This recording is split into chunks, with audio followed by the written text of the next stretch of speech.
Sorry about that. It's technically Christmas morning, although it's sort of Christmas Eve. It is 1:18 in the morning, so I'm going to try to be quiet here. Welcome to Sauce Talk, but this is a special one. Normally I talk about tomato sauces, marinara, stuff for pasta, but something came across my desk recently and I have to talk about it before I forget about it. Pace, Salsa Verde. I know what you're thinking. That's not tomato sauce. Well, it is actually. It's yellow tomato puree as the first ingredient. And, well, I can only eat so much pasta and keep my girlish figure. So, I decided to give this a try because most people know from the second they meet me, this guy loves Salsa Verde, and I do. But there's good Salsa Verde and there's bad. Which is this? Let's find out. Right off the bat, I'm going to reveal a little bit of a bias. A friend's dad, about 11 years ago, made some great salsa verde, and it was a revelation to me. Since then, I've had a few salsa verdes, different varieties, different brands, different restaurants. Some have been good, some have been terrible. Now, one thing that kind of unites the good ones is the freshness of it. And what unites the terrible ones is usually the mass-produced nature of it, a big brand, just a lack of care in the ingredients and in the process. And, well, Pace is a big brand. And unfortunately, I have to say this is in the latter camp. So, what's noteworthy about it? It's medium. It has a little bit of spice, not too much. Okay, looking through here, there's a sweetness to it. I'm looking at the ingredients. It doesn't have sugar, but I would almost swear that it does.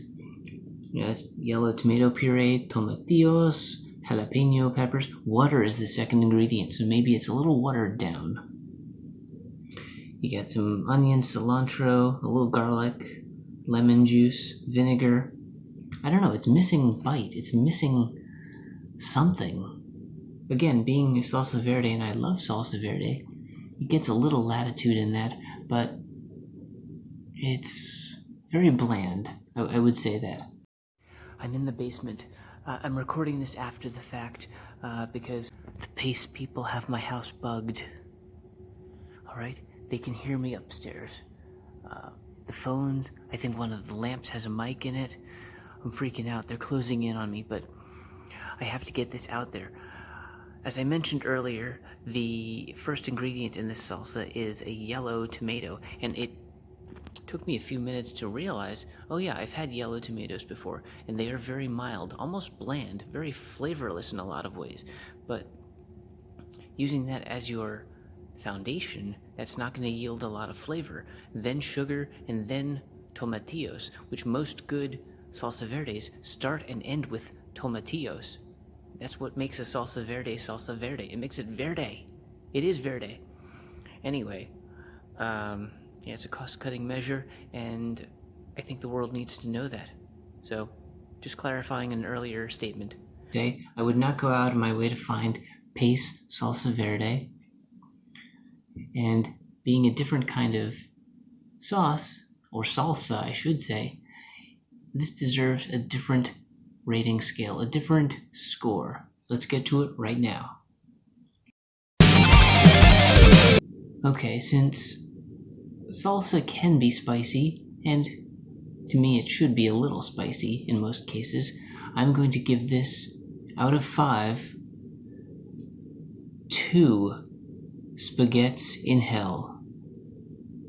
Thank you so much. Again, this was very hastily thrown together. I did not expect to film this, record anything about it, but, well, something to talk about came up and I just had to jump on it. So if you have any opinions about this, write us LesserOfTwoEquals@gmail.com. Give us a follow on Twitter, Instagram for Decent Exposure Radio.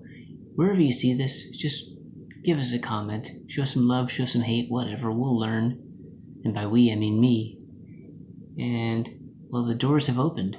There are more sauces and salsas and, spoiler alert, hot sauces to talk about in the future. So stay tuned. Every Monday I'm going to try to keep doing this, keep churning this out.